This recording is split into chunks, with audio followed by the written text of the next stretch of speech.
You're listening to Coming Out and Beyond, LGBTQIA Stories, a podcast that celebrates the wisdom, courage, experience, and joy of individuals in the queer community.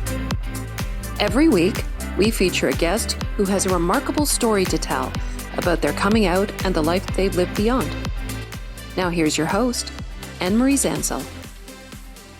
Hi, everybody. It's Anne-Marie Zanzal and Barb Rowlandson. Welcome to another quick episode of Coming Out and Beyond LGBTQIA Stories. Hi, Barb. How are ya?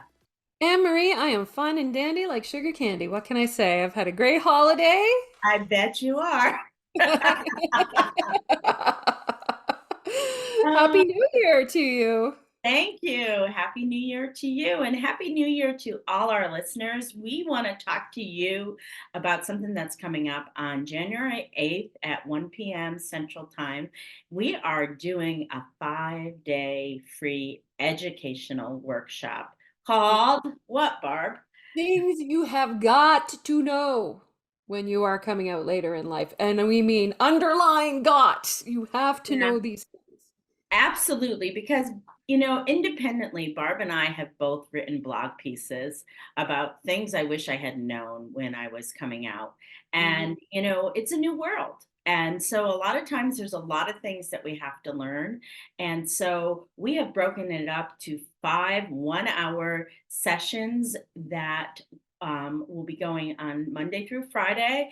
It will all be, it's live sessions if you can make it. If not, it's recorded sessions and you can hear what we are talking about in those sessions. So what's going to be day one, Barb? Well, on day one, we are going to be talking about that question that happens when you start reconsidering your sexuality is, am I straight? Or maybe I'm not straight. Maybe I'm not straight. What am I? I don't even know. How do I know? I've been living as a straight person all this time, and then all of a sudden, whomp, feelings of a totally different kind come out and smack you upside the head. And it's like, it really throws you into this position of questioning who you are, right? Right. And Barb, we're going to talk about what Barb's talking about, which is a catalyst relationship in day 2. But for me, I didn't have those feelings because I'm one of those people that came out with not having a relationship and being like, I don't think I'm straight and I have to go and explore this. And so Barb and I, first of all, Barb and I, we will never name anybody's label. That is up to you. And I know there's a lot of conversation about labels in the queer community, but that is really your call, how you define who you are. So when we start working with people, our baseline is maybe I'm not straight, or maybe you're not straight. And honestly, most people that work with us have always come to some conclusion at the end that they are not. I think almost 100%. Yes. How they express that it depends on the person. So we're going to have some fun. I mean, there are some real signs that you may not be straight, but there is also sometimes some silly ones like, is Home Depot your favorite store?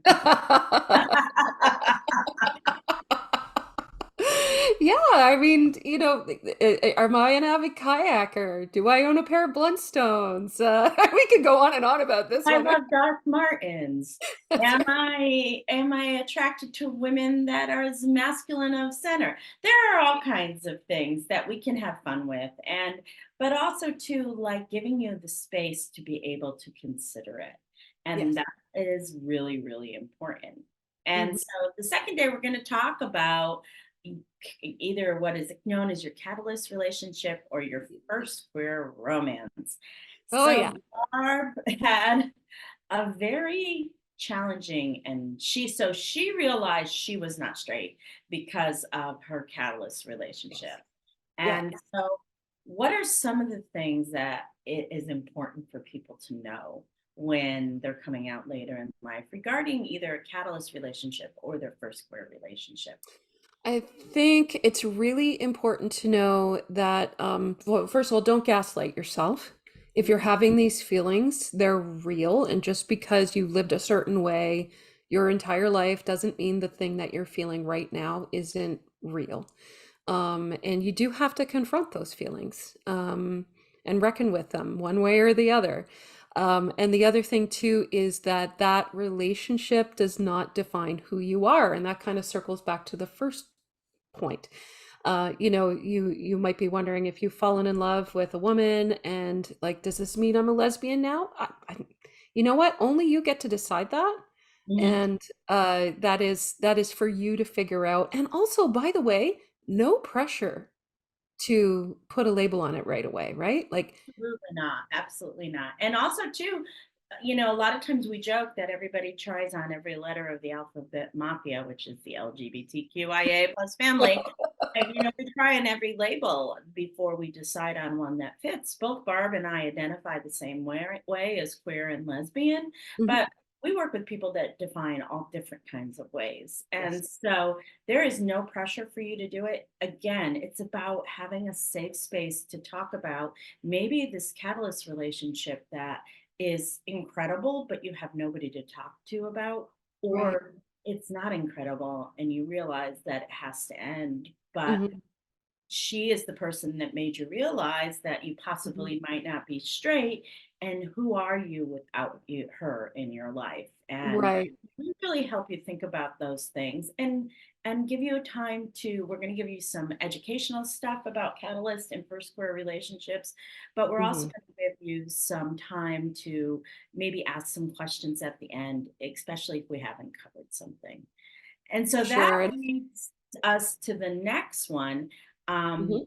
which for some people, they realize that they need to go and explore this and they can't do it while they're married to their spouse. Yes, And so most of Barb and I's work, honestly, is supporting people as they divorce. that's right. Yeah. Yeah, it's a really tough one. It comes with a lot of feelings of guilt a lot of times. It comes with feelings of shame. It comes with confusion. And especially if you've got kids involved, it's this prevailing sense of I am wrecking my family. Right. So the big part of the work that we do is to help people reframe that, as you know, and we ask you to consider: are you wrecking it? Are you wrecking your family, or are you just restructuring your family? Because a family that where you don't get to live as your authentic self is not good for you, and it's not good for the rest of your family, your husband, your kids. So you know, it's important to change the mindset around that. And so Barb mentioned some of these things that we go through. And so on the fourth day, we're going to talk about navigating the emotional ups and downs of the later in life experience. And there are a lot of highs and Mm-hmm.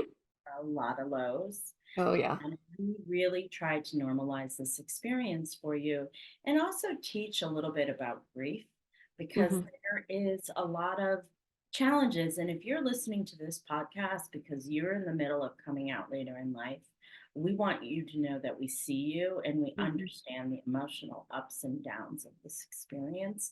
And so we're going to talk a little bit about grief because this experience involves a lot of loss. It And sure. a lot of joy, but a Mm-hmm. lot of loss. Well, and I think that's one of the brilliant things that you recognize with your history as, a chaplain and a grief counselor, and then having gone through this experience yourself, you recognize that a big part of the coming out later in life process is grief, and to be able to parlay those skills into helping this particular group of people, really smart, because I'm not sure that it could be easily identified right away. Like, No, even you, I remember you saying, like, at one point you're like, oh, I'm well, I grieving. said, yeah, I was 6 months into my own coming out process before I realized, and I'm a grief counselor. So Yeah, before I realized I was grieving because my emotions were absolutely all over the place. right. So, having a place, being able to talk to somebody, I could have really used to talk to somebody when I Oh was yeah. going through this, because the person I was working with, really, she was a straight therapist and she Hmm. really didn't get it. Yeah. Her solution was to medicate, and I did need some medication because I did need a floor under me, but I really would have loved to have talked to somebody about um, all these emotions I was having and these experiences I was having. You raise a really good point there, because I think there's all kinds of therapists out there, good and bad. And something you've said before that really stuck with me is the best coaches are the ones that play the game. Yeah, absolutely. Yeah. And there was nothing like this. We came out within a year of each other, I think, and there was no resources for me about this. What if we Googled it, we wouldn't have found anything, right? Like, Right. so, Yeah. that's part That of. was really one of the intentions of the work I've done, because I like people to find me organically. And Mhm. so when they Google, like how do I know I'm a lesbian? An article I wrote years ago, it says 7 signs you may not be straight. And Mhm. it's like #1 on Google, because we've done a lot of work with the SEO and stuff like that. So, you know, both Barbara and I have played the game, and it was a really hard game, and really, we had to fight hard to win it. Yes, And hard lessons. Yes. yeah, it's hard lessons. And so, what we're trying to do is to make it so that you do not have to go through so many hard lessons that we had to, because there just wasn't the resources or the knowledge that there is now. This is really a new field, honestly. Yes. It's been Yeah. with Nobody studies lesbians. Why is that? I don't know. because we're women, and don't okay. Now, the last day though, we're gonna talk about joy, because we Yeah, want to leave you in a happy place. for sure. So we're gonna talk of you about how to find community in your own backyard, Hmm. and it is possible, and you can do it. And we're gonna talk about the most wonderful things that we've experienced with our community. Hmm. Hmm. Yeah, it's such a huge component of this having a successful coming out process is finding your people, um, seeing yourself reflected in other people. Really important. You know how sometimes like you have a friend who's going through something and it seems so clear what they're going through and what the answers are. And so when you connect with other people who are going through the same things as you are, you see yourself reflected in others. And I think that's an awesome part about the communities that we cultivate, right? Hmm. Um, Absolutely. it's so healing, and it brings you to another level of autonomy, of claiming your personhood and who you authentically are. And I know that is a buzzword that goes around a lot, authenticity, but I stick by it. I think it's a good way to describe what happens when we come out later in life as we claim our authenticity. Barb, I think the beauty of what we do is with the groups that we work with is that, like you said, it's often in somebody else's words we hear our own story reflected back Hmm. to us. And so then we are able to have a perspective that a lot of times when it's somebody with a similar story, they're sharing something, and then all of a sudden you see yourself. Yes. And that only happens when we have the shared common humanity of other people going through this time in their lives. Yeah. So, if this sounds intriguing to you, we invite you to go to comingoutssupport.net. Come and join us next week, whether you're coming out at 22 or 82. We would Yep. love to have you be a part of this really great educational workshop, and also an opportunity to build community. So, what is it again, Barb? It is the website is comingoutssupport.net, and the event is things you absolutely must know, you've got to know when you're coming out later in life, emphasizing that this again, I mean, Emery, we help people up into their 70s, right? Like Yes, even absolutely. Hmm. so late in life is a subjective term, and also just know that this is a really private space. Nobody's going to be able to see that you are participating in this event. I mean, you can even hide your identity from us, and that's fine. Like, well, we're doing the sessions, and nobody in your Facebook's going to see it. All it's going to cost you is your time. And if you are feeling alone, if you are feeling confused, if you are feeling sad, if you are on that roller coaster of highs and lows that comes with coming out later in life, join us, because we have so much valuable information to share with you. And it is shared with the honest intent of helping, because we didn't have that. We didn't have that. So if we can help anyone get through this process of more unscathed than what we did. So that's at comingoutssupport.net. I also want to mention that the sessions will be on Zoom. So Yes. they will not be on Facebook. You will be sent a link to come to the sessions and see them on Zoom. If you can't make it to the sessions, you will be sent the link afterwards so that you can watch them on your own. So if you can come, it's great, because we give opportunity for people to ask questions at 1 p.m. Central Time, starting on January 8th. But if you can't, because you're working, you're doing something else, just doesn't work for you, you can watch it later and then also talk to us privately and have your questions answered as well. So that is comingoutssupport.net. We hope you join us. We would love to see you in the group. We would love for you to find your first community if this is all new for you. And I hope you join us. So thanks, Barb. Oh, thank you, Anne-Marie. Folks, I hope to see you there. Looking forward to sharing and learning with you.